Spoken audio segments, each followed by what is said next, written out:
آله وصحبه وسلم. أما بعد، فيا أيها المؤمنون رحمنا ورحمكم الله تعالى، أوصيكم ونفسي بتقوى الله عز وجل في السر والإعلان، فإن التقوى سنام ذرى الإيمان.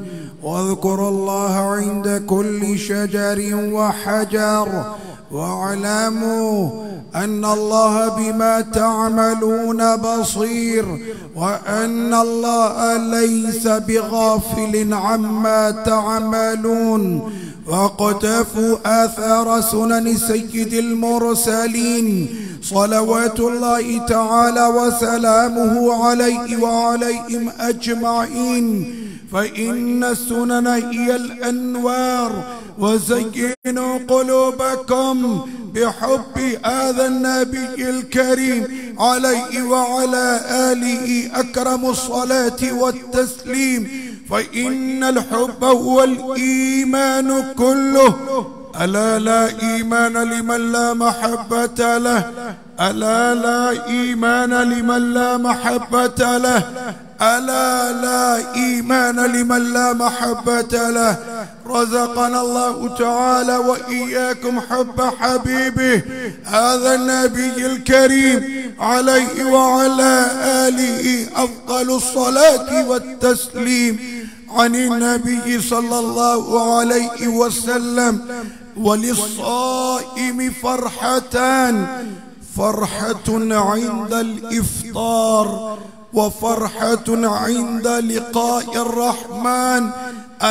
ألا وإن في الجنة بابا يقال له الريان، لا يدخله إلا الصائمون، أو كما قال عليه الصلاة والتسليم. أعوذ بالله من الشيطان الرجيم. فمن يعمل مثقال ذرة خيرا يره، ومن يعمل مثقال ذرة شرا يره. بارك الله لنا ولكم في القرآن العظيم، ونفعنا وإياكم بالآيات والذكر الحكيم.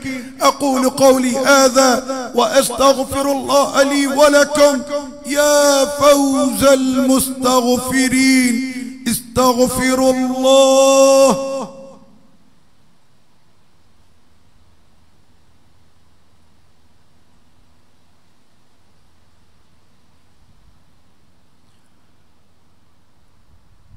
الحمد لله نحمده ونستعينه ونستغفره ونؤمن به ونتوكل عليه، ونعوذ بالله من شرور أنفسنا ومن سيئات أعمالنا. من يهدي الله فلا مضل له، ومن يضلل فلا هادي له. ونشهد أن لا إله إلا الله وحده لا شريك له، ونشهد أن سيدنا ونبينا وحبيبنا وطبيبنا وقائدنا محمد صلى الله تعالى عليه وعلى آله وصحبه وسلم أبدا، لا سيما على أولهم بالتصديق وأفضلهم بالتحقيق أبي بكر الصديق رضي الله تعالى عنه، وعلى أعدل الأصحاب مزين المنبر والمحراب أبي حفص عمر بن الخطاب رضي الله تعالى عنه، وعلى جامع القرآن كامل الحياء والإيمان أبي عمرو عثمان بن عفان رضي الله تعالى عنه، وعلى سد الله الغالب إمام المشارق والمغارب أبي الحسن علي بن أبي طالب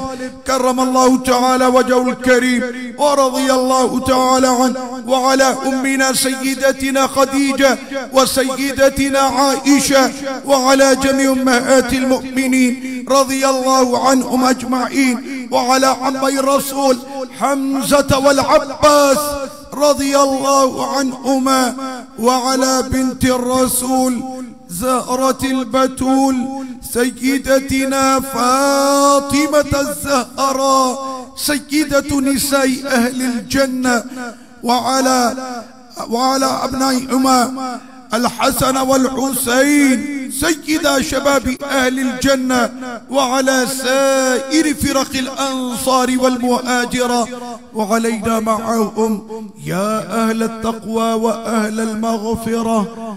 اللهم اغفر المؤمنين والمؤمنات والمسلمين والمسلمات الأحياء منهم والأموات، إنك يا مولانا أنت سميع قريب مجيب للدعوات.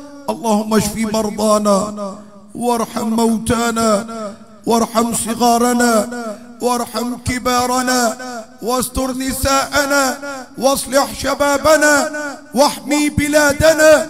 اللهم انصر الإسلام والمسلمين، اللهم أيد الإسلام والمسلمين، اللهم أعز الإسلام والمسلمين وأذل الشرك والكفر والنفاق والمشركين يا كريم بجاه سيد المرسلين. وصلى الله وسلم على سيدنا محمد وعلى آله وصحبه أجمعين، والحمد لله رب العالمين. عباد الله رحمكم الله، إن الله يأمر بالعدل والإحسان وإيتاء ذي القربى وينهى عن الفحشاء والمنكر والبغي يعظكم لعلكم تذكرون.